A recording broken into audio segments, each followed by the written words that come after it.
Shalom Bapak Ibu dan saudara-saudariku yang terkasih, berkah dalam, salam sehat dan semuanya penuh dengan sukacita. Amin. Bapak Ibu dan saudara-saudariku yang terkasih, ada beberapa hal penting yang sempat diajukan kepada saya. Yang pertama yaitu sebuah pertanyaan. Dapatkah roh jahat itu menyerang manusia? Lalu pertanyaan yang kedua adalah, lalu bagaimana kita mengalahkannya? Khususnya orang-orang Kristen di dalam mengalahkan kuasa roh jahat tersebut. Kristen di sini dalam arti Kristen Katolik dan juga Kristen Protestan ataupun Kristen denominasi yang lain. Intinya adalah murid-murid Kristus atau pengikut-pengikut Kristus bagaimana dapat mengalahkan roh jahat. Maka Bapak Ibu dan saudara yang terkasih, izinkan saya berbagi beberapa contoh konkret dan juga beberapa hal yang penting untuk menjawab pertanyaan-pertanyaan ini. Pertanyaan yang pertama, dapatkah roh jahat menyerang manusia? Dengan pasti saya mengatakan dapat sekali. Mengapa? Karena itu yang terjadi juga di dalam beberapa kisah yang ada di dalam Injil maupun juga di dalam kehidupan sehari-hari kita. Maka secara singkat, dari keterbatasan pengalaman saya, izinkan saya mengatakan bahwa ada 3 cara bagaimana roh jahat itu dapat menyerang manusia. Yang pertama, yaitu menyerangnya secara langsung dengan merasukinya. Kemudian yang kedua, yaitu dengan cara dalam praktek-praktek okultisme. Ketika roh jahat itu secara khusus mengadakan perjanjian bersama dengan manusia-manusia tertentu, bahkan kemudian berdampak pada keturunannya, yaitu praktek-praktek okultisme. Dan yang ketiga adalah ketika roh jahat ini dikirim oleh seseorang atau sekelompok orang untuk menyerang orang-orang tertentu, atau yang kita kenal dengan istilah santet. Kurang lebih ada 3 cara roh jahat dapat menyerang manusia.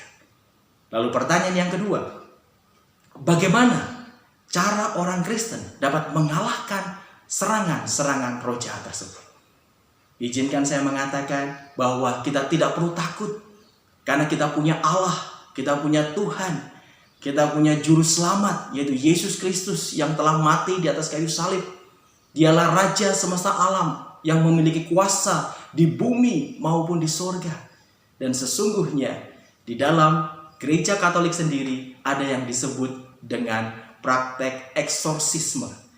Dan kegiatan eksorsis ini atau pelayanan eksorsis ini, ibadat eksorsis ini hanya boleh dilakukan oleh seorang uskup atau imam yang diberi kuasa eksorsis oleh uskup setempat. Namun pertanyaan berikut muncul, lalu bagaimana kalau kebetulan pada saat-saat tertentu terjadi serangan roh jahat terhadap beberapa pribadi tertentu yang ada di sekitar kita, dan kebetulan Bapak Uskup atau imam yang resmi ditunjuk untuk eksorsis ini tidak berada di tempat? Apakah kemudian kita sebagai awam, sebagai murid-murid Kristus juga dapat mengalahkan serangan roh jahat ini, atau kemudian melakukan pelayanan pelepasan, pelayanan pengusiran setan?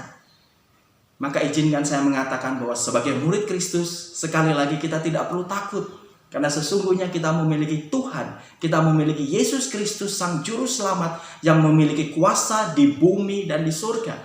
Sebagaimana juga ia katakan di dalam Injil Markus 16 ayat 17. Ia katakan ini sebagai peneguhan bagi kita, para murid-murid Kristus, yang jika dalam kondisi terpaksa atau dalam kondisi tertentu diberi rahmat oleh Tuhan untuk melakukan pelayanan pelepasan atau pengusiran setan. Di dalam Injil Markus 16 ayat 17 dikatakan di sana, tanda-tanda ini akan menyertai orang-orang yang percaya. Mereka akan mengusir setan-setan demi namaku. Mereka akan berbicara dalam bahasa-bahasa yang baru bagi mereka. Lalu di ayat yang ke-18 dilanjutkan, mereka akan memegang ular dan sekalipun mereka minum racun maut, mereka tidak akan mendapat celaka. Mereka akan meletakkan tangannya atas orang sakit dan orang itu akan sembuh. Jadi sesungguhnya Yesus memberikan kuasa kepada orang-orang yang percaya, yaitu murid-muridnya, kita semua yang telah dibaptis di dalam nama Bapa dan Putra dan Roh Kudus. Karena dengan sakramen pembaptisan itu, dengan rahmat pembaptisan itu, kita menjadi satu keluarga dalam kerajaan Allah. Kita menjadi murid-murid Kristus yang diberi kuasa olehnya. Selain itu, di dalam surat 1 Yohanes 4 ayat 4 juga dikatakan di sana bahwa kamu berasal dari Allah, anak-anakku, dan kamu telah mengalahkan nabi-nabi palsu itu, sebab roh yang ada di dalam kamu lebih besar daripada roh yang ada di dalam dunia. Di dalam surat 1 Yohanes 4 ayat 4 ini secara keseluruhan sebenarnya membahas tentang roh Allah dan roh antikristus. Tepatnya di dalam perikop 1 Yohanes 4 ayat 1 sampai dengan 6. Dan salah satu ayat di sana mengatakan bahwa roh yang ada di dalam kamu, di dalam kita semua, murid-murid Kristus, itu lebih besar daripada roh yang ada di dalam dunia. Maka sesungguhnya sekali lagi kita tidak perlu takut jika memang dalam kondisi terpaksa dan dalam kondisi tertentu kita mendapatkan rahmat Tuhan untuk melakukan pelayanan doa pelepasan untuk mengalahkan kuasa-kuasa jahat tersebut. Bapak, Ibu, dan sahabat-sahabatku yang terkasih, saya punya beberapa kisah menarik yang meneguhkan iman kita bahwa kita diberi kuasa oleh Tuhan dan juga roh yang ada di dalam kita itu lebih besar daripada roh yang ada di dalam dunia. Pada suatu kesempatan saat kami masih kuliah di Jogja, ada asisten rumah tangga di kos-kosan mahasiswa teman kami itu yang kerasukan setan. Lalu kemudian sahabat kami ini memanggil kami, beberapa tim pelayanan dari Badan Pelayanan Mahasiswa di Jogja ketika itu. Kemudian kami mendatangi kos-kosannya dan terlihat bahwa asisten rumah tangga ini sedikit mengamuk. Bahkan kemudian ingin melakukan perusakan-perusakan. Bahkan juga ingin menyerang kami. Namun kemudian sebelum kami menghadapinya secara langsung, kami berdoa sejenak. Kami mohon rahmat Tuhan, kami mohon lingkup kuasa Tuhan, dan juga kami mohon perlindungan dan bantuan dari Santo Mikael dan seluruh bala tentara surga yang sesungguhnya mereka lah yang diberi kuasa dan juga diberi tugas oleh Allah untuk mengalahkan kuasa-kuasa jahat tersebut. Dan setelah kami merasa siap di dalam doa, lalu kami menghampirinya. Dan secara langsung saya bertatapan mata langsung dengan asisten rumah tangga tersebut, yaitu seorang wanita yang membantu di kos-kosan sahabat kami tersebut. Saya bertatapan mata secara langsung dengannya, sambil terus saya menyerukan nama Yesus di dalam hati saya.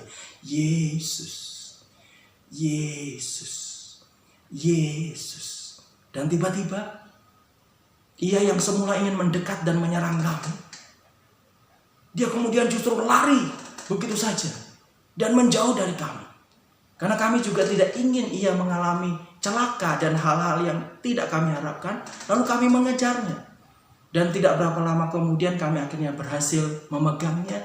Dan kami membawanya dan menuntunnya untuk masuk ke dalam kamarnya. Walaupun saat itu dia berusaha untuk melawan dan merontak.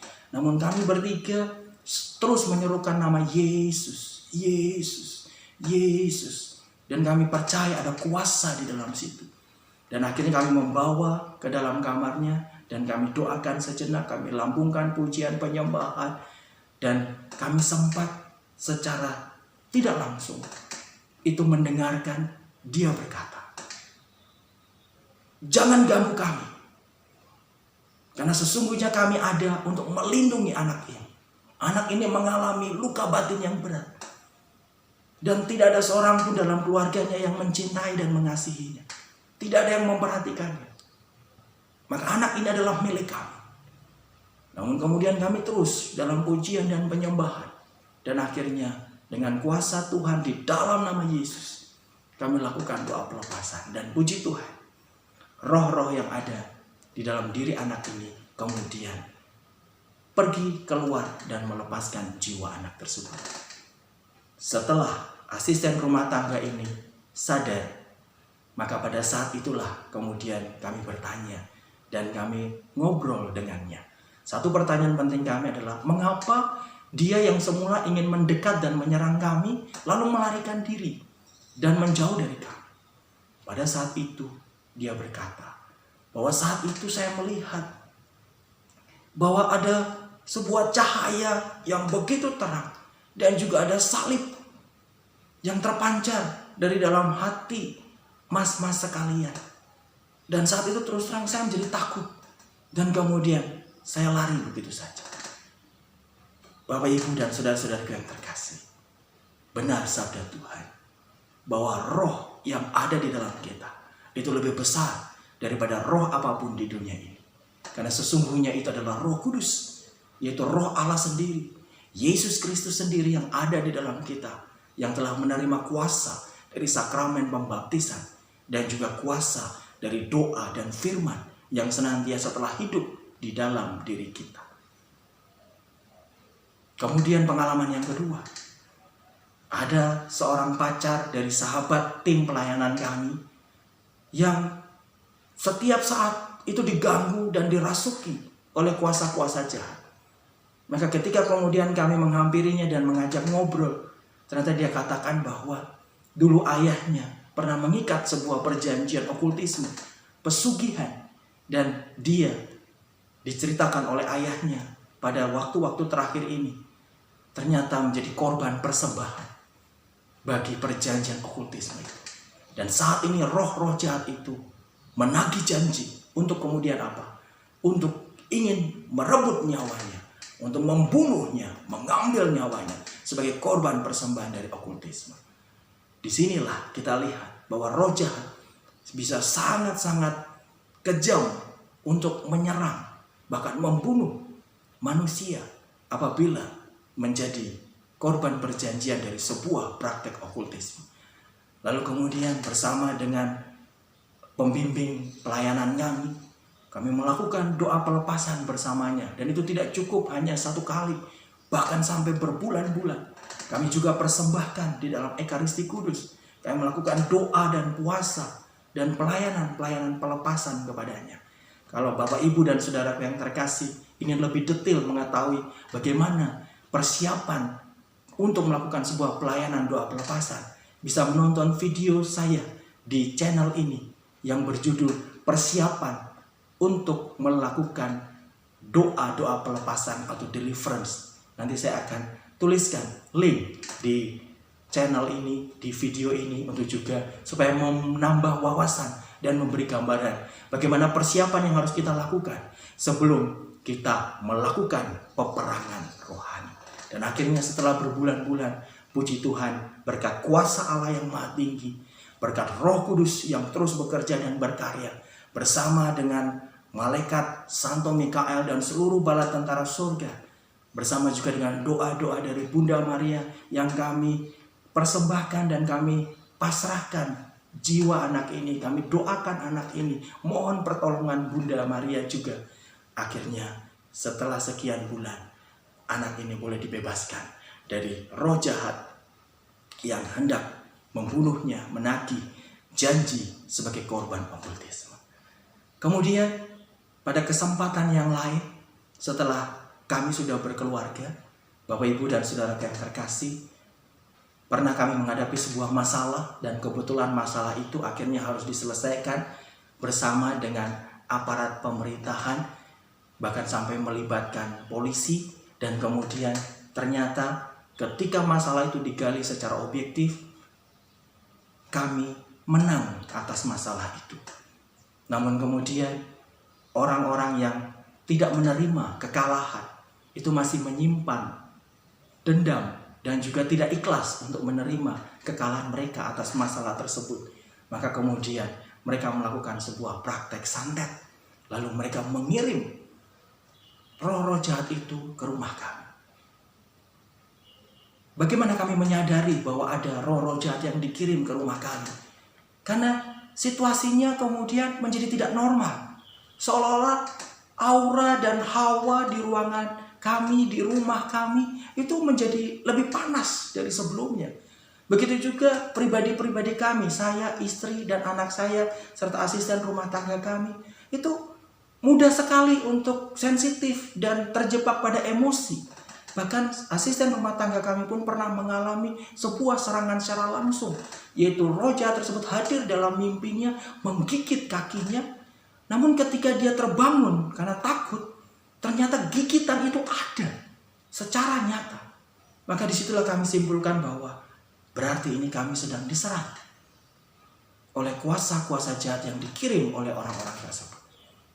Maka dengan persiapan untuk melakukan doa pelepasan, doa dan puasa, Ekaristi Kudus dan Sakramen Tobat, setelah kami mempersiapkan itu semua, maka akhirnya kami pun melakukan doa pelepasan.